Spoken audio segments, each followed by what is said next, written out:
For the third year and counting, Richard Skipper has been celebrating the artists you love. Richard Skipper is all about celebrating life, art, and his guest body of work. Please join us while he showcases these diverse and talented individuals. Here's Richard Skipper. Happy Tuesday, everyone, and welcome to Richard Skipper Celebrates. Who or what are you celebrating tonight?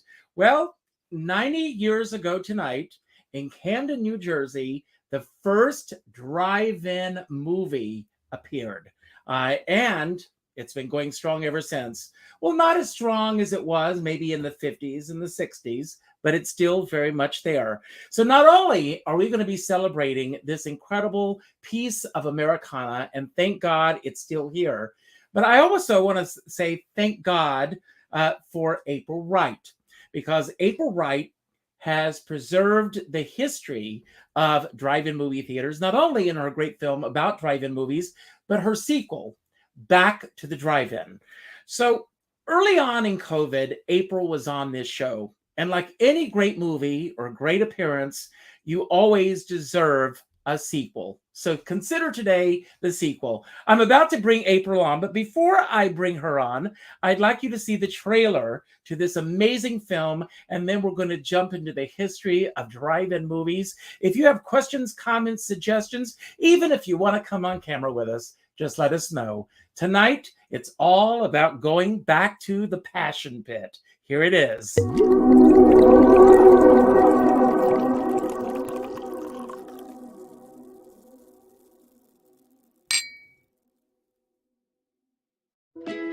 Hi everyone, this is Ben coming to you live. Our weather right now is actually pretty fantastic. It'll be a really nice night for driving movies.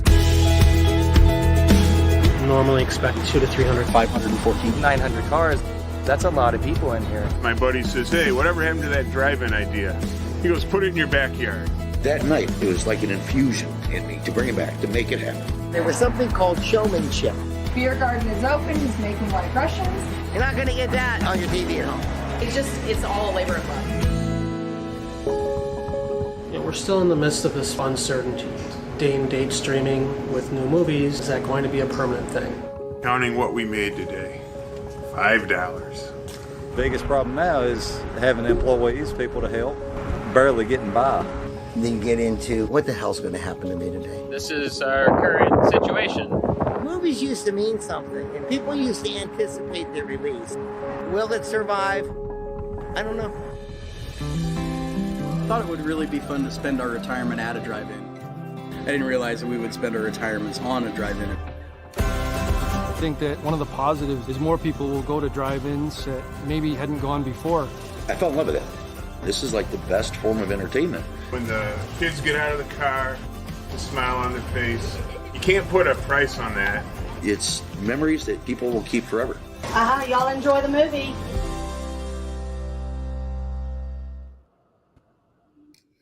April, I didn't realize that was the foreign trailer with all the subtitles, but they're there. So hello and welcome back to the show.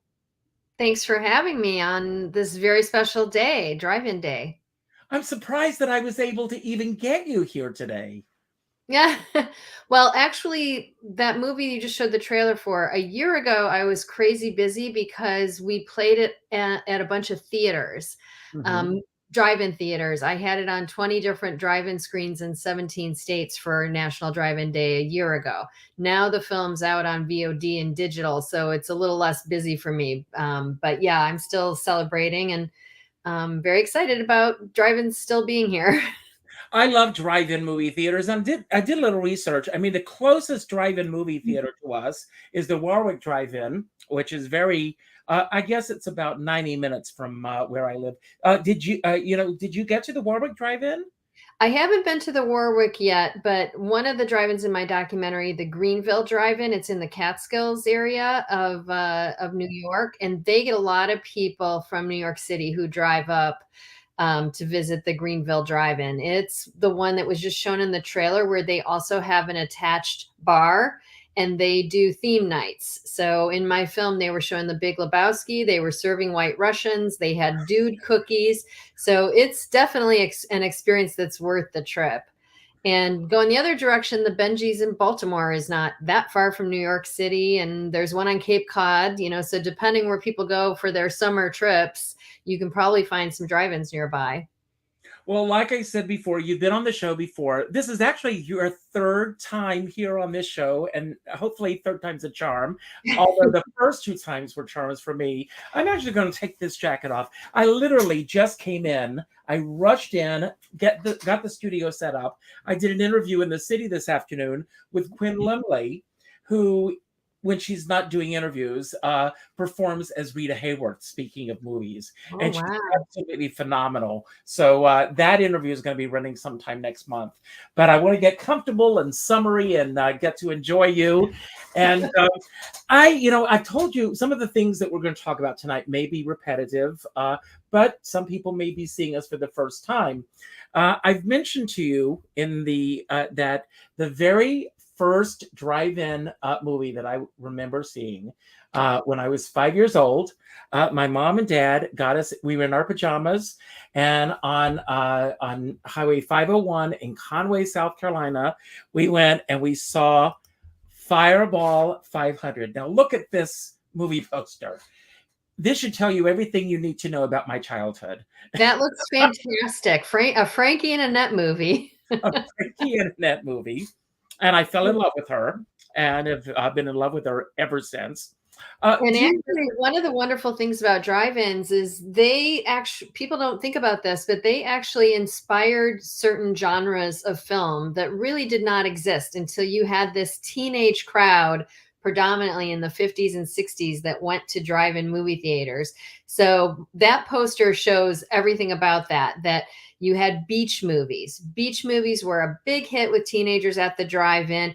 Racing car movies, motorcycle movies, none of that really existed until you had that drive-in audience, and a lot of films were made just for that. So when you look at this poster, everything about it, with car racing, with Frankie and Annette, that movie was made, for everybody to see, of course, but it was specifically catering to that drive-in crowd. And don't you wish that we had people who created movie posters that look like this today? Oh, I know, right? Just the artwork on those posters is collectible, truly. Now, I asked for a picture of you as a 5-year-old. I love the picture you sent. And look at you. You haven't changed a bit. Yeah, it looks similar to how I always looked. I mean, obviously I'm older, but... Now, we talked a little bit about this, so some of this is going to be repetitive, but you grew up in a household. Your family did go to the movies. Yes, we sure did. Yeah, my dad had an 8mm camera, and we had, reel-to-reel editing equipment in the basement where you'd put it on and you could see the image and slice the film. And then we had a projector. So even as a little kid, I knew the process of filmmaking, that you could, film something. In those days, you had to take it to, the film developing store, the photo mat in the parking lot or whatever it might be.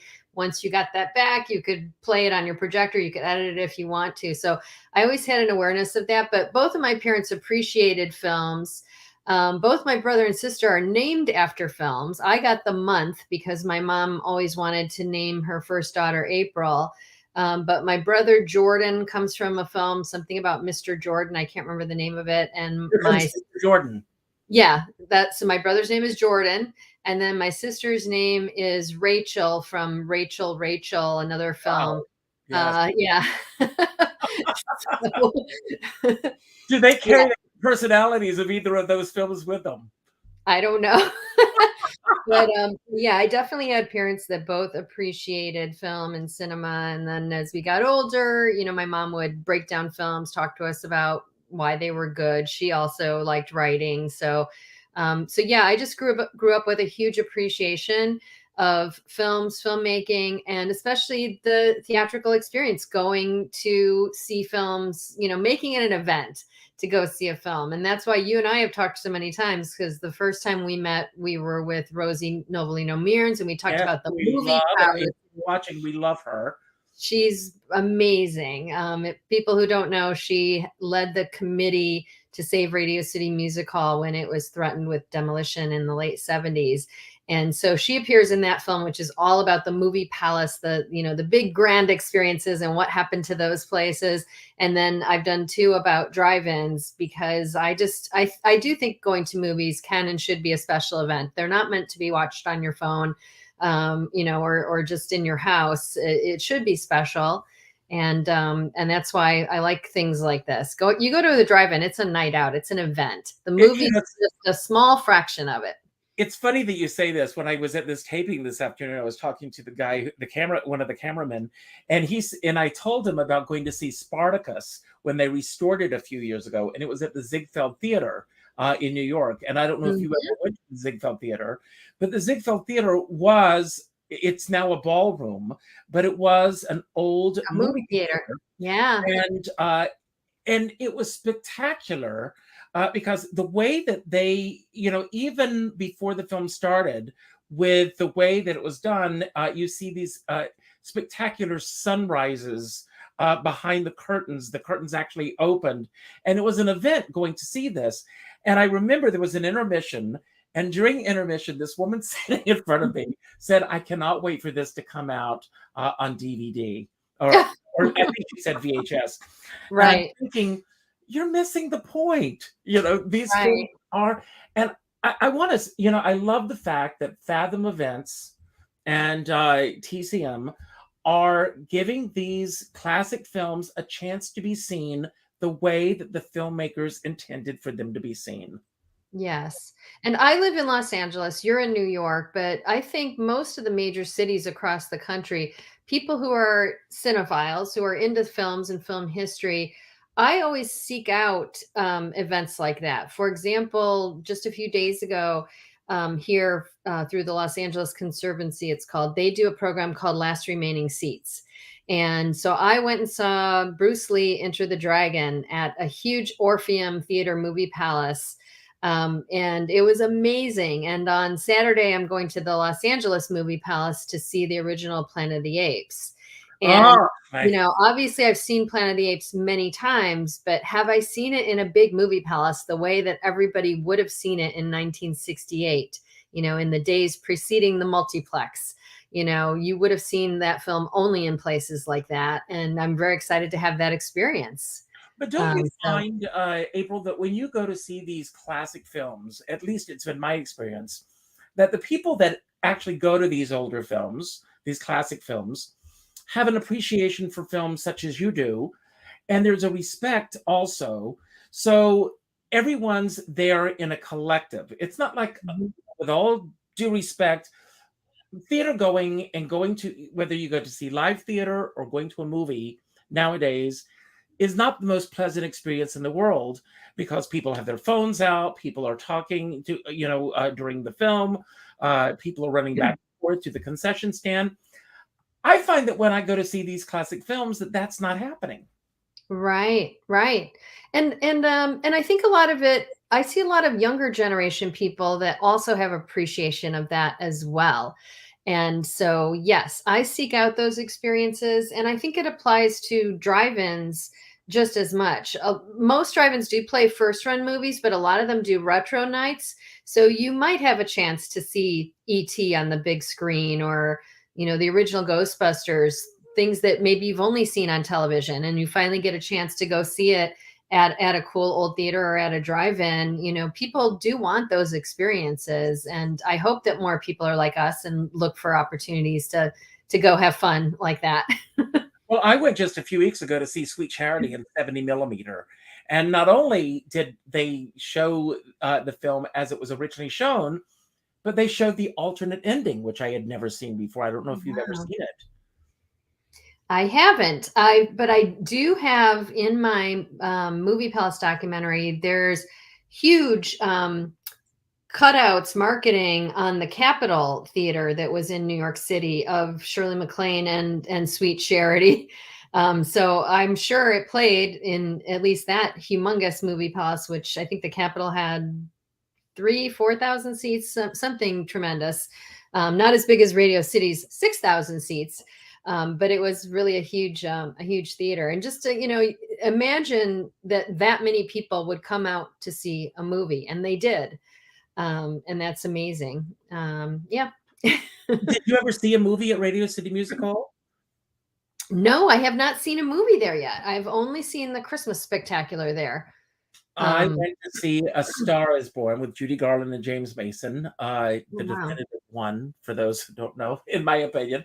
And I know my friend Rosa Puzo is going to argue with me on this, but I love that film. And when they restored it in 1983, I was able to get tickets. And I was sitting, believe it or not, in front of Faye Kanan and James Mason. Wow. And one of the biggest thrills of my life to have that experience. I also saw, once there used to be a revival house in New York, the Regency, and I saw The Wizard of Oz with Margaret Hamilton in the audience. Oh, wow. So that was an experience. See, those are things you can't forget. So do you remember no, go ahead. I'm sorry. Well, go ahead, because I was going to say something about drive-ins, but no, I want you to go ahead with that, please. Oh, well, I was just going to say, I mean, I think that is what's cool about both of these experiences, that when you go to a drive-in, it's about much more than just the movie that you're seeing. It's an experience. And when I talk to people, whether they were little kids or even more recent, it's not just about the film. It really creates a good memory. It really implants a memory because there's just so much going on around you, whether it's the stars over your head or the vibrancy of going to the snack bar and hearing the popcorn popping, and just that whole experience that you have with the people that you're with and in a very special venue. It is about the good memories and the people that you see there and things that you don't forget. Absolutely. I told you the last time we spoke that last summer when we were in Provincetown, we went to Wellfleet and we went to see Space Jam. And the only reason that we went was not because we wanted to see Space Jam. We wanted the experience of being at a drive-in movie theater because it had been so long since that had happened. Yeah. Yeah. And the Wellfleet is in my Back to the Drive-In. And that one's very special because I think we might have talked about this last time. There are so many rules in Cape Cod now about what you can build or can't build or tear down or whatever, that even if they wanted to expand the drive-in or add a second screen, they really couldn't. And that has contributed to keeping that as a very authentic drive-in, that it's still a single screen. And they also, since a lot of people do come there just for the summer, it is an event to go to that drive-in in Wellfleet. They keep their speakers, they maintain them. So it's one of the drive-ins where you can still hang the speaker on your window. It also comes over the radio. It's completely modern. They have a digital projector and all that. But if you want to have the car speaker hang from your window and have that part of the retro vibe of the experience, you can do that at the Wellfleet Drive-In, and at a few others across the country. There's a few others that have speakers still maintained as well. And even the concession stand is the same. I says the only thing that's different about the concession stand are the prices. Yes. Yeah. I love authentic concessions at the drive-in. So a little bit of the history, and we should talk about the origin since it is drive-in day. Yeah, absolutely. But one thing I love about old snack bars is they really did have a design to deal with a lot of people and a lot of people coming at the same time. Not only would they come before the show to get dinner, and when the kids were playing on the playground, they would get food, but the intermission was the thing. And they had special animated videos that were countdown that would tell you how many minutes there is until the next movie started. So you needed to get into the snack bar. And so most of the older ones were created with these flow systems, almost like a school cafeteria, where they had long rows and you could get your tray and fill your stuff, and you could grab your own ice cream out of the coolers that were there. They would pre-prepare the hamburgers or the hot dogs. A lot of times those would be called a vittle vendor is what they were called at the drive-ins. And you could open the door, get your food out, all that stuff. And so they were very efficient. And when I go to a drive-in that still has their original snack bar, I just love seeing that design because it does remind me of going to the drive-in as a kid and just wanting to get stuff at the drive-in snack bar, because you'd watch those intermission trailers and it would make the food look so good. You just were like, I need all of that. And really some of fun. them had, actually like vents and everything, so that the food was wafting through the parking lot or through Yes. the area, so that it was like everything was there to entice you to get there and get the food. Yes, and you also have to put in context that when drive-in, okay, so drive-in started 90 years ago, 90 1933. years ago They tonight. really 90 years ago today, and they really became the thing to do after World War II. The baby boom definitely influenced that. The whole soldiers returning from the war, the Eisenhower investment in the freeway system, the GI Bill, putting money into expanding the suburbs and drive-ins, kids, cars, all of this all went together. Television wasn't really a thing yet. It came along later. So there wasn't a lot of competition for going to drive-ins.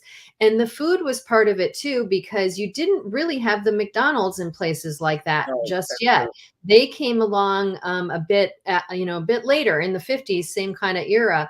But yeah, going to a place and getting a slice of pizza, or getting a hot dog, getting a hamburger, those were things that were normally, not what you did. You might go to an Italian restaurant to get a pizza, but there wasn't pizza delivery. There wasn't, a McDonald's you could drive through. So when you went to the snack bar at the drive-in, it was very special. You were getting food that, you wouldn't normally get. Yeah, I mean, it was as you said earlier, it was an event. I want to pull up this screen that I, pulled up earlier, and this tells a little bit about the very first drive-in, and that's actually our background that I'm using here. The first drive-in theater was invented in the backyard of Richard Hollingshead in the early 30s. As we said, it was 90 years ago tonight. Richard nailed a screen to a tree and used a 1928 Kodak projector on the hood of his car with a radio behind the screen for sound. In 1933, Richard opened his real drive-in theater in Camden, New Jersey, not far from where I'm sitting right now. Admission was 25 cents, and the sound was projected via a directional system by RCA Victor. Great for cars, not so good for neighbors. Now, another interesting thing that I will add to this is that Richard did this for his mother. Do you want to tell the story? Sure. In fact, I was going to say I can provide a lot more detail to this because so the designer of the drive-in, Richard Hollingshead Jr., his son, Richard Hollingshead III, actually appears in my first drive-in documentary.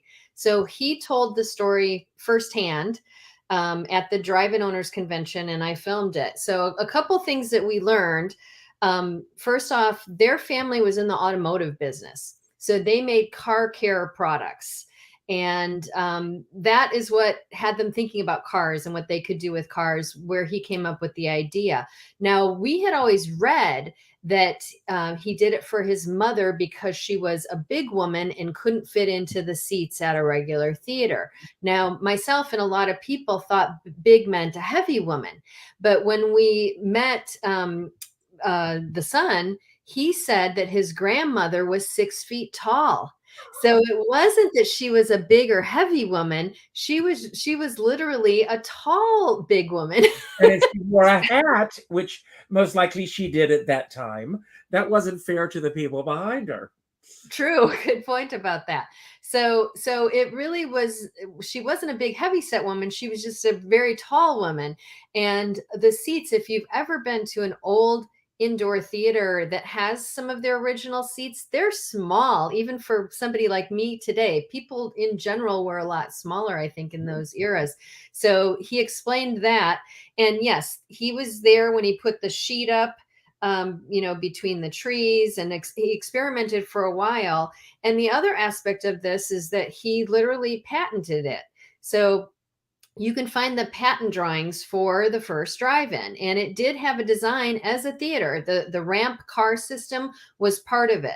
When you see like a pop-up drive-in in a parking lot, it's not really designed as a theater. It's not designed for sight lines and that type of thing. But the drive-in was. It included, curved rows, the same way you would see it in indoor theater, whether it's for live performance or movies. And it also, part of the patent was the ramp parking system. So the idea that the car parked on a ramp, which all the drive-ins are designed like that today. If they're an authentic drive-in, there's these ramps that you can sort of drive over, up and down, but they allow your car to sit at an angle so that, whether you're sitting in the front or the back seat, you can see up to the screen without any restrictions on your vision. Now, when he originally built them, you couldn't drive over them. They were a flat bulkhead. So it was, an incline that the car went up on, and then the end was flat. You couldn't drive up over it. It had a big, cutoff. And that was how he originally patented. But eventually it did evolve to just these ramps that were built. And he tried to collect patent money. And the second drive-in that was built is Shankweiler's Drive-In, which is up in Pennsylvania. Mhm. That one opened the next year in 1934. They're still open and operating today. And the previous owner of that drive-in told me that he did pay Shankweiler. Shankweiler did pay Hollingshead royalty when he very first opened his drive-in. But after a year or two, he just stopped doing that. And it was very, very hard for Hollingshead to collect any sort of royalties on his patent. It was just too easy for people to, build something and not pay their dues. So he never ended up making money. And the original one that opened on this date 90 years ago, it was only in business for a few years. That family ended up getting out of the drive-in business. They tried it for a little while and then they didn't stick with it. So that was also something interesting to learn. Well, in your research, did you get any sense of how much preparation went into the planning before they actually opened this, in terms of what film they were going to show, how they got that film, everything that went into that, marketing, promotion, all of the elements that, if you can tell us about that. Yeah, the first film was called Wife Beware, I believe. And they did a lot of marketing. There's some of the newspaper ads you can find online, and they promoted it as the first outdoor automobile experience. And they charged for the car and the person. So it was 25 cents per car and then 25 cents per person inside the car. And the speakers that they originally had, I know that said RCA Victor. I'm not sure if the first ones were, because the very first drive-in speakers were just a huge, big speaker out in front, either under the screen. The first one that was built here in Los Angeles was built, I think, in 36. So a couple years after this, but they had big speakers at the top of the screen. So it was just like projecting out to everybody. And like you mentioned, that did become a problem because, first off, there was a sound delay. If you got further back, the sound you were hearing didn't match what was on screen. That was an immediate problem, they realized. What was the area like at that time? I mean, Camden is much bigger now than it was, obviously, in 1933. It said that the neighbors, may have been annoyed by the sound. But was it in a, vast area? I don't know that area as well, but I thought I saw in the advertisement that it said it was near the airport. So, and I think there's an airport there now. So I think it was always in an area that didn't have a ton of population because of the proximity to the airport. I'm not sure. I can say the Shankweilers was like a chicken restaurant. And when Mr. Shankweiler saw the first one in Camden, he wanted to copy it, and he had enough land that was very rural and is still somewhat rural out there today in Orfield, Pennsylvania. The one here that was an early one in Los Angeles was absolutely rural. It's unimaginable now to think of any ounce of land in Los Angeles not being completely full like it is now. But when you see pictures of that first drive-in, it's the only thing around. Everything around it is completely just rural, undeveloped land. And so there wasn't things around them, but the individual speaker idea emerged pretty shortly afterwards. And I've seen photos just a few years later where they have individual speakers rigged up in front of each car. So they're like just a speaker sending the sound right at you from the front. That was something that happened shortly after. There were also an idea of underground speakers where they put sort of like a manhole system underneath each car. So you would pull up over it and the sound would come up that way. So they experimented with a ton of things. And then finally it was an RCA speaker was sort of the first idea that lasted. I don't remember when they exactly came into play, but that was drive-in sound until the 80s. They switched to the radio sound in the 80s. So for a long time, once they got to the individual speaker design, that was the thing for decades. And that first night, was it just the film itself, or were there other aspects to the evening? Did they serve food that night? Were there No concessions came about. Yeah, that's a great question. I don't remember seeing anything about concessions in the drive-ins that were built before World War II. There were, after the first one, there were about 100 that were built before World War II. And it wasn't that big of a thing because at that time, as we were just talking about, there were movie palaces and people were going to see films in movie palaces, and you got into that whole golden age of Hollywood in the 30s and all of that was happening. So I feel like drive-ins were a thing, but they were kind of like, not that many people had cars yet. It was more, just certain people had cars. Other people, rode the streetcars or whatever around where they lived. So it was a thing, but it didn't take off. And people were going to see those big movies in the movie palaces. And then what happened was during the war, there were rubber shortages. There were all these things that caused us to sort of focus on making cars. But when you get to after World War II and you have this convergence of things, so you have like I said, a bunch of money coming into the economy for the soldiers coming back, the GI Bill, the road bill that Eisenhower did to expand the freeways. You really had this focus on growth. And with the baby boom, that is when the concessions came into play. They even had things like bottle warming service for mothers. That's the reason a lot of drive-ins had those playgrounds up front, because they really at that time is when they built them out to be that total experience with the food and everything, because you didn't have food in indoor theaters either. Same thing that also came about kind of in the 40s and 50s when you started putting concessions into indoor cinemas as well. But you could smoke in indoor theaters. I remember here in New York, a lot of the theaters in the balcony, there were smoking sections. And in my hometown theater, this is something that always got to me. In the last 3 rows of the theater, you could smoke. Right, because that wouldn't get up to the front. Exactly. It was just like an airplane. You could smoke in the back rows of the airplane, and of course, that wouldn't bother anybody in the next row above you or in front of you. But yeah, so the concessions did come about a little bit later. Yeah. Now, I know you covered this in your first film on drive-ins, but what was the one moment in our history in which the drive-in movie was at its peak and there were so many drive-in movie theaters around the country?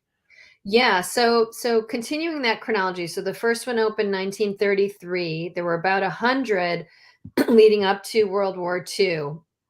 Then there was a pause. Then after World War II, it went from 100 very quickly to 1,000. And that was in maybe about like 1948 that happened. I don't have all the numbers committed to heart like I used to a few years ago when I was making the film. But it very quickly jumped from 100 to 1,000. And then it went from 1,000 to about 5,000. And that was in around 1958. And there is actually documentation in Box Office Magazine that in August of 1958, that drive-in attendance exceeded indoor theaters. And that was the first time that had ever happened. So, and also around that time, you're starting to have a little competition from television as well. But I think that also another factor at that point were that some theaters were not air conditioned. So in the summer, to be outdoors with the windows down, it was a lot more comfortable than being in a stuffy movie theater.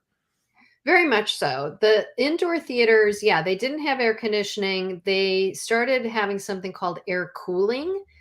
which wasn't actual air conditioning, but a lot of them would bring in blocks of ice, and they had a system underneath the seats that would blow on the ice, and a system of vents that would come up. Yes. And some old theaters, when you go into if you look underneath the seats, they'll have either these round or these square things under the seats that sometimes you're bumping into, and people are like, what is that? And that is usually this early air cooling ventilation system that was built into a lot of theaters. And eventually that turned into air conditioning. But those places were cavernous. When you think of 2, 3, 4, 6,000 seats, trying to cool a place like that really was crazy. You just reminded me of something. The other attraction, when they first advertised drive-ins in the eras before you really get into the baby boom family aspect of it, and the concessions and the playground and all that, they truly did advertise them for people who could not go to indoor theaters for whatever reason. And, they would use terminology that we would not use today, but they would say, like, drive-ins are for shut-ins and invalids. And, it would advertise it to people, if they weren't able, because these places didn't have elevators either back then, so if you're going into a movie palace, you've got to go up a lot of stairs to get to your seat and past a lot of people. So it obviously was not a good experience for anybody who would be, with different abilities, would not be able to go to these places. And so that was a huge draw for drive-ins, that if people, needed to go see a movie, you didn't have television at home yet, that was a way to go see films. And so they definitely advertised it towards people, towards different types of people, to give them access. It was an accessibility thing for a lot of people in the beginning. I want to talk a little bit about your process, because, first of all, I want to applaud you and thank you for the work that you've done in terms of celebrating the movie palaces and the drive-in theaters. What was the impetus originally for you to do your first movie on drive-in movie theaters? Well, like I was explaining, we went to drive-ins and indoor theaters a lot my whole life. And so when I started getting a little older and I noticed a lot of the movie palaces in terrible condition, in terrible disrepair, we had a number of them that we would go to. But in those days, before they either got torn down or before they got restored, the red drapes were torn. The ceilings, sometimes you couldn't see if they had beautiful paintings or just beautiful architecture, because they were stained by cigarettes, like we were just talking about. Yes. Or they had just not had the money to repair them, or they didn't have the air conditioning. There were all sorts of maintenance things that were happening to these places. So and I would go to them and think, wow, what must this have looked like in the day? Amazing that something that huge, that ornate, that beautiful was built for movies. That stuck in my head about movie palaces. And drive-ins, the same thing. Those screen towers are massive, and the marquees were incredible, and they had all this neon. And when there were less and less drive-ins, or when they were just sort of closed, and a lot of them were sitting abandoned for a long time. A lot of people think the real estate came into play, but reminded me of something that, excuse me, do you remember as a young girl, and I know I'm a little older than you are, but when our family would do family trips, especially traveling at night, if you're driving along and you passed a drive-in movie theater and you could hear the sound coming through before you got near it, there was something about that. Magical. Yeah. And you could see the movie on the screen, and that was magical. Absolutely. Yeah. And so when I lived in Chicago, and then I moved to here, Los Angeles, where I live now. But I literally would drive out of my way to go visit these closed down drive-ins and just look at them, and they'd be boarded up. And I would think, what happened?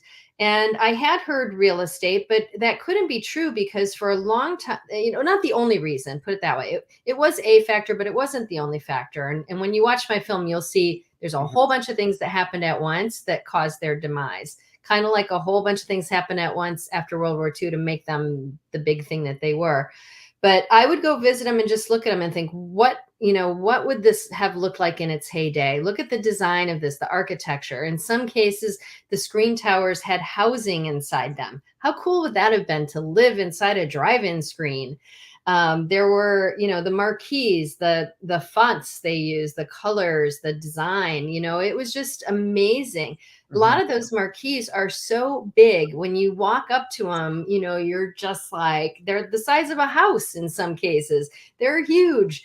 And, so I would go sit across the street. And when I moved to LA, there were a bunch of abandoned drive-ins still around the city at that time. I would drive out of my way, just go sit across the street, look at them and think, what happened? We still love cars. We still love movies. Why is this place not open? I want to be inside there seeing a film. And I was just fascinated with it. And that is what got me started on my first project. I thought, and I wasn't even really making films yet, but I thought that would make a good film to look into what happened to the drive-ins. I started doing a little research and I saw there were about 1,000 drive-ins left at that time. And then a few years later, drive-ins kept coming up I don't know why, just drive-ins. So by then I was starting to make films and I thought, I should look back into that idea. I looked back into it just a few years later, there was only 500 drive-ins left. And so I thought, wow, they're going fast. If I don't get on the road now, they might be all gone. So I did a tremendous amount of research. I put a binder together because I went out on the road to shoot my first documentary in 2006 and 2007. And at that time, you didn't really have Google Earth yet, where you could get a good aerial view of what was left somewhere. I didn't know what I was going to find. I was looking at pictures that somebody posted online from 1999. And I was like, all right, well, I'm going to drive to Arizona, Colorado, wherever. Is this still going to be there in 2006? That's 7 years ago. I don't know. And so I drove the whole country. I took 2 long trips, the whole summer of 2006, the summer of 2007. And I went little town to little town to little town and researched the film. And the weird side effect was that I kind of became an expert on drive-ins. I've certainly visited more drive-ins than anybody because I went to over 500 drive-in locations, either open, abandoned, former sites to see what is there today. What did they put there instead of the drive-in? And what's the most common thing? I think I know the answer to this. A lot of Walmarts and big box stores is probably the predominant theme you would see. Sometimes housing. So yeah, I just really wanted that was the complete thing that inspired it. Was we still love cars, we still love movies. Why haven't drive-ins survived? I wanted to know the whole story. And then when you come to your sequel to this, COVID happens. And so people are no longer able to go to movie theaters the way that we used to. And, I know that we had some pop-up drive-in theaters here in Rockland County in parking lots at the mall and everything. They set up these screens and they were packed. There were lines of cars to get into this. Yeah. It was a crazy thing. I wanted to make the follow-up even before COVID happened because I knew that almost all the drive-ins that are left are owned by families. They're not corporations. They're families putting their heart and soul. Sometimes they're families who their family might have built the drive-in. Some of them, might be third generation, but some, are newer in the business, but they're fighting to keep their drive-ins alive for their communities. They feel like they're really adding a place of value, a hub of the community where families can bring their kids and people can spend time together, and that there's value to that, to socializing together with your community. And that's one of the things that the drive-in has always been about. And I agree with that mission very much so. I think that right now we're more and more separated and divided, and it just is having a very negative effect on so many aspects of society that are happening right now as people are more isolated. They're not part of their communities the way that they used to be. And so I'm all for, what these people are doing. And I just think I forgot the origin of where we started with that. No, Why I made the second movie. Because yeah, I wanted to really go deeper. The first documentary I did was the history. So the first movie talks about the invention and all the ups and downs over the years, all the factors that contributed to the drive-in's success and later to the drive-in's demise. But I wanted to go back because there were still over 300 drive-ins, mostly family owned. And they're putting so much work and effort into getting people to come out to their drive-ins. And I wanted to show what they're doing. I wanted to pull back the curtain, go behind the scenes, show that even though the drive-ins are still there, they need our support. You have to go to the drive-in. You have to buy the food. I wanted people to appreciate what they're doing and why it's important. And then COVID happened and it brought all this attention on drive-ins. And there were a ton of pop-up experiences because there was nothing else. So you saw indoor theaters put movies on their wall outside in their parking lot. You saw restaurants doing that. You saw, just every type of thing. Drive-ins were the only show in town, literally. Yeah. And not only were they showing movies, they were having high school graduations. They were having dance recitals. They were having weddings. They were having musical acts, bands, every other type of venue. They were having stand-up comedy. Every type of venue was closed. So drive-ins became the place for all of that. And it was great. But depending on the state where you were, they were still operating under whatever restrictions, which might have been you have to be at half capacity. You have to leave a space between your cars have to social distance, or you can't have your snack bar open because it falls under the restaurant rules of the place. You can only do takeout or whatever that might be. So they were still inhibited. And of course, the biggest thing during COVID was there were hardly any new movies being released. So they were all playing a lot of retro films and the few new films that were coming out, mostly from some of the mini majors instead of the big studios that were still releasing some films. And I just wanted to show that. So I did go on the road in 2021. So it's sort of the second year of COVID coming out of it. You traveled by yourself around the country. I did. Yep. So I brought my main camera, my drone, and a GoPro to do a day to night time lapse at each drive-in. So that's how I got enough footage to cut together to show the experience at each drive-in. And I just wanted to go behind the scenes to show all the things that they do. And I think we're coming out of COVID now. People are going back to the movies. Everybody's optimistic about how they'll do this summer. There's a very good lineup of movies that are very drive-in friendly. So we're all hopeful that this year will go really well for the drive-ins. And there's a little under 300 of them now. I think I asked you this question before, but is there one particular film, that you would love to see at a drive-in movie theater? What movie? Yeah, you might have asked this before. Did I say Carrie? Because that is... that's one of my favorite films, and I have not seen that yet at a drive-in. So for me, that would be terrifying and fun to see that movie at a drive-in. That's fun. Yeah. I don't know. I mean, every film is better at a drive-in, isn't it? I don't know. I think so. And I mentioned this before. One of my favorite pictures is that photograph in Life magazine of Charlton Heston and the Ten Commandments at a drive-in movie theater. It's an iconic picture. I know that you know it. I have seen that. Yes. It's such a great film. Just a great photograph. I want to ask you with, very recently, we had an ice cream business that shut down.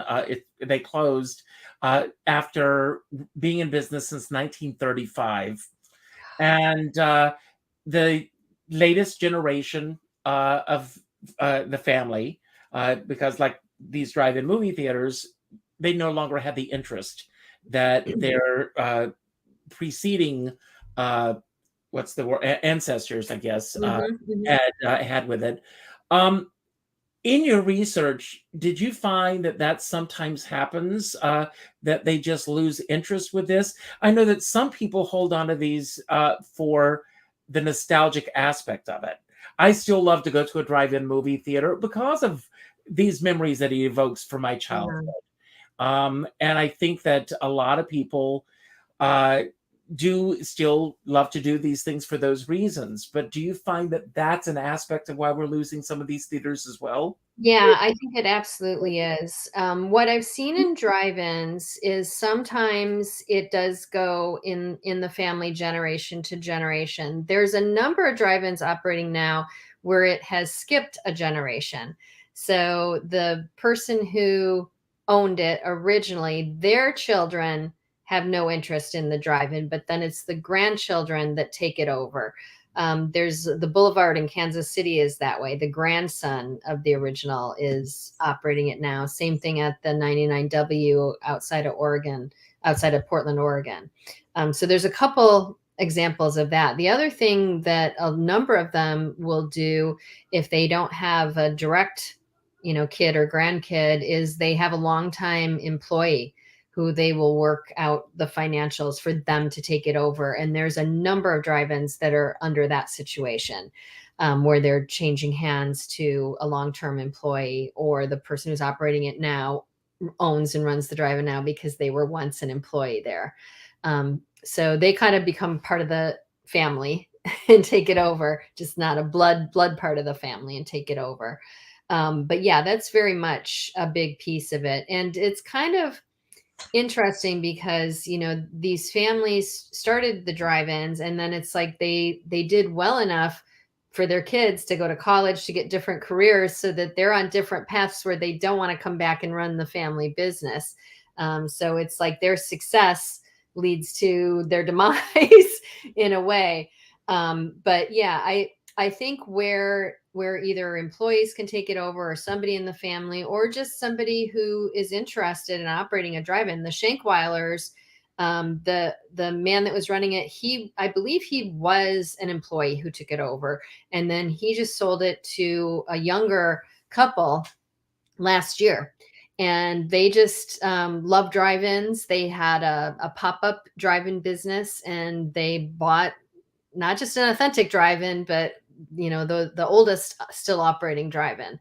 So there are younger people getting into the business. And one thing you'll see in my new documentary is there are new drive-ins being built from scratch. Mm-hmm. One I went to in the film in outside of Omaha, Nebraska, the Quasar Drive-In, is a couple that studied. The wife was an architect, and so she studied old drive-ins and designed her new drive-in like an old drive-in. And when you go there, it's brand spanking new, but it sure feels old at the same time. Like it has both. It's really cool.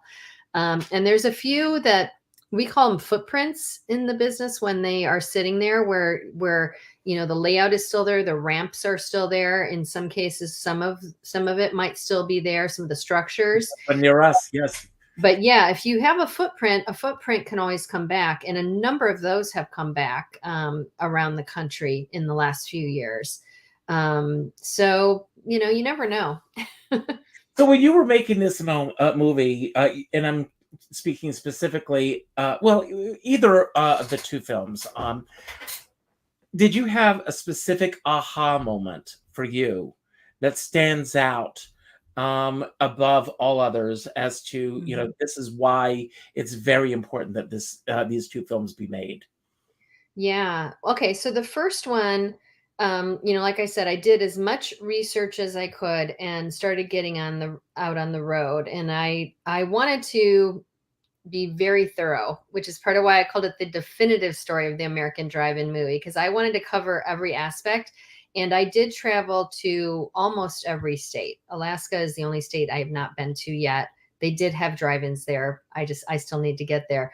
But I really wanted to be thorough and understand it. So part of what started coming together was the way that they were built was they were originally on the outskirts of towns. And then as they expanded over time and the suburbs grew even more, the drive-in ended up in the town. And that is what usually became a problem, because when they were first built, they were over the city border. So they had different regulations. They were not near anybody else. And then they would get consumed by everything else and kind of get pushed out. So it's not that surprised me, but when you sort of see it physically, visually, not just in one town, but you see it over and over again, that was really interesting, just to see how much, even though they were in different states, different cities, different regions, different weather, different everything, But the basic layouts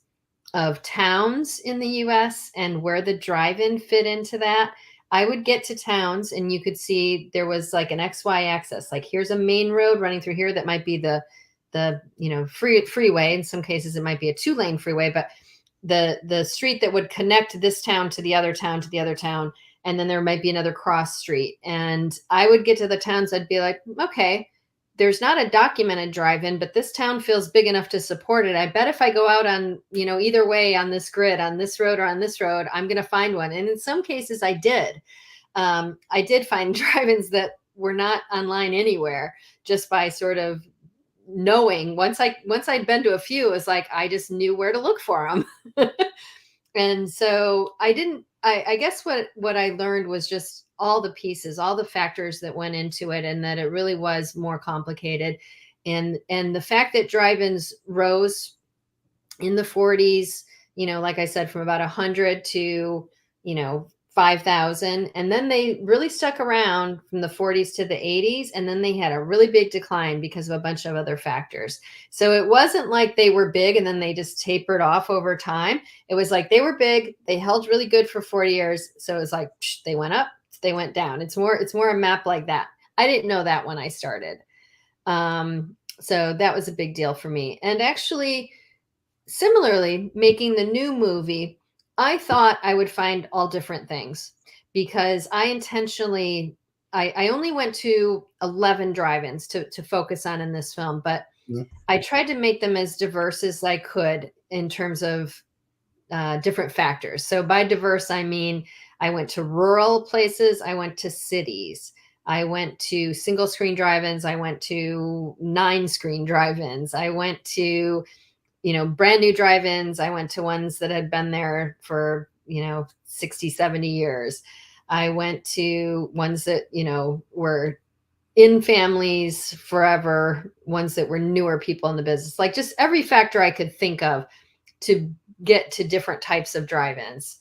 And what I learned very quickly after going to just a few was in their struggle to survive, and especially coming out of COVID, they all started telling me the same stories. They were all having trouble getting employees, because the same way that restaurants were having trouble getting, people that want to work hourly jobs, they couldn't find employees. They couldn't keep their ticket booths open. They couldn't, they didn't have enough people to operate the place. They were all having supply chain issues. They all couldn't get their nacho cheese. They couldn't get their containers for popcorn. They were really, really getting hit with the supply chain shortages that we were hearing about. They were all having very impolite customers, which after COVID, people were cooped up. You saw a lot of belligerence on airlines and all of that. Drive-ins were getting that. You're here to have fun. You're here to have fun. But, a lot of people didn't want to follow the rules. They were all, things that had never happened to them in 30 years. Suddenly they were like having to kick out customers and things like that. So I thought that was interesting, that as much as you think, we have red states, we have blue states, we have all these different things happening in our country. And when I went to the drive-ins, it didn't matter where they were, how big, how small, how old or new or whatever. They all had their heart in the same place. They were all doing it for the same reasons, and they were all telling me all the same issues. And it just made me realize how much more, things are alike and how much more they have in common than differences. And that was the thing that really shone through, and I think comes through in the film as well. Absolutely. Well, April, I've got a bucket list item. Someday I want to go to a drive-in movie theater with you. Yeah. Yes, I hope that we're at the same place at the same time. If not, maybe at the Wellfleet. You never know. Wellfleet. I'm actually going to be there this summer, so I'm looking forward to being there again. This hour flew as I knew that it would. You are just an incredible guest, and I love it every time you say yes to me. So thanks for saying yes yet again. I'm going to say my closing remarks, and then I'm going to turn it over to you and give you the final comments for today. It could be about anything that we spoke about that you want to build upon, anything that we didn't talk about that you wish we had, or just any final message that you want to leave everyone with right now. I want everyone who's watching the show tonight to Google April and to look her up. Her films are all available on demand, and they are incredible films. If you love film, the passion is in all three films. So please, what's next for you, April? Oh, so many things. I can't even get into it. A lot of documentary and narrative projects. Okay, but you'll come back and talk about them. Sure, of course. Okay, great. That'll be great. So anyway, I end every show by telling everyone to go out and do something nice for somebody else without expecting anything in return. Pick up the phone and call someone that you haven't spoken to in a while and say, you know what I'd like to do? I'd like to go see a drive-in movie, and take them to a drive-in movie. And when you go to the drive-in movie, tell them that you got the idea from this show tonight. Tell your friends about this show. If you are not a subscriber, I hope that you will subscribe to this show. Tell your friends about this, and let's all keep this art form. It's a part of our Americana alive and well. And remember, it's not just about us going to the films. It's about supporting these families, these family-run businesses, and keeping it going. Leslie Jordan, who was one of my favorite comedians, said he learned that when he went to an audition, instead of going and saying, what am I going to get out of this, to say, how can I be of service to the people that I'm going to be a part of? And think of it in that terms. How am I going to be of service to these mom and pop businesses? Because that's exactly what they are in most cases. So really get out there and support them. I have a dear friend, and he says, we're all in the same storm, but we're in different size boats. And I always say, I don't care what size boat you're on, as long as you have a skipper by your side. And with that, I'm going to leave the screen. April, it's all yours. And once again, thank you so much for saying yes to being here today. Happy drive-in movie theater. I'm going to go watch your documentary again tonight. It's incredible. Thank you.